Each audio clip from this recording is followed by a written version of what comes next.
ಜಮಖಂಡಿಯ ಅಧಿಕಾರಿಗಳು ಲೋಕಾಬಲೆಗೆ.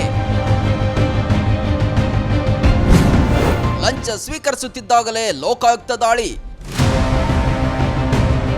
ನಿವೃತ್ತ ನೌಕರರ ಪಿಂಚಣಿ ಹಾಗೂ ನಿವೃತ್ತಿ ಸೌಲಭ್ಯಗಳ ಕಡತ ವಿಲೇವಾರಿ ಮಾಡಲು ಲಂಚಕ್ಕೆ ಬೇಡಿಕೆ ಇಟ್ಟಿದ್ದ ಆರೋಪದಡಿ ಜಮಖಂಡಿ ತಾಲೂಕಾ ಖಜಾನೆಯ ಕಚೇರಿಯ ಇಬ್ಬರು ಅಧಿಕಾರಿಗಳನ್ನು ಲೋಕಾಯುಕ್ತ ಅಧಿಕಾರಿಗಳು ವಶಕ್ಕೆ ಪಡೆದಿದ್ದಾರೆ.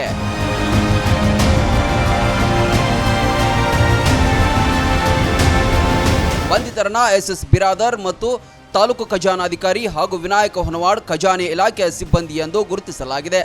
ಜಮಖಂಡಿ ನಿವಾಸಿ ಚೇತನ್ ತರತರೆ ಅವರು ನೀಡಿದ ದೂರಿನ ಮೇರೆಗೆ ಲೋಕಾಯುಕ್ತ ಪೊಲೀಸರು ಕಾರ್ಯಾಚರಣೆ ನಡೆಸಿದ್ರು.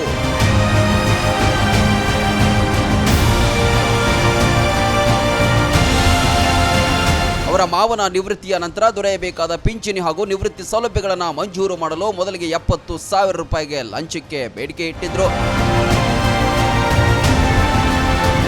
ಬಳಿಕ 40,000ಕ್ಕೆ ಒಪ್ಪಂದ ಮಾಡಿಕೊಂಡಿದ್ದರೆಂದು ದೂರಿನಲ್ಲಿ ಆರೋಪಿಸಲಾಗಿದೆ. ಫಿರ್ಯಾದಿದಾರರಿಂದ 40,000 ಲಂಚದ ಹಣವನ್ನು ಸ್ವೀಕರಿಸುತ್ತಿದ್ದ ವೇಳೆ ಲೋಕಾಯುಕ್ತ ಅಧಿಕಾರಿಗಳು ದಾಳಿ ನಡೆಸಿ ಇಬ್ಬರನ್ನ ವಶಕ್ಕೆ ಪಡೆದಿದ್ದಾರೆ.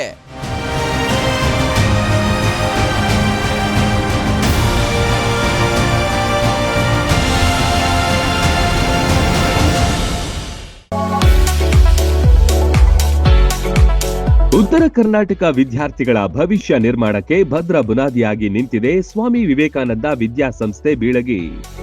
30 ವರ್ಷಗಳಿಂದ ಲಕ್ಷಾಂತರ ವಿದ್ಯಾರ್ಥಿಗಳ ಬಾಳಿಗೆ ಬೆಳಕಾಗಿದೆ. ಒಂದೇ ಸೂರಿನಡಿ ಕೆಜಿಯಿಂದ ಪಿಜಿವರೆಗೆ ಕಲಿಯುವ ಅವಕಾಶ ಇಲ್ಲಿದೆ. CBSE school, science and commerce PU college, ಪದವಿ ಸ್ನಾತಕೋತ್ತರ ಪದವಿ ಅಧ್ಯಯನಕ್ಕೆ ಬೆಸ್ಟ್ ಸಂಸ್ಥೆಯಾಗಿದೆ.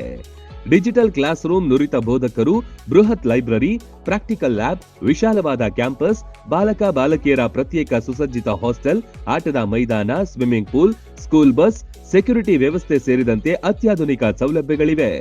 ಮಕ್ಕಳ ಸರ್ವತೋಮುಖ ಅಭಿವೃದ್ಧಿಗೆ ಸದಾ ಸಿದ್ಧವಾಗಿದೆ ಈ ವಿದ್ಯಾದೇಗುಲ.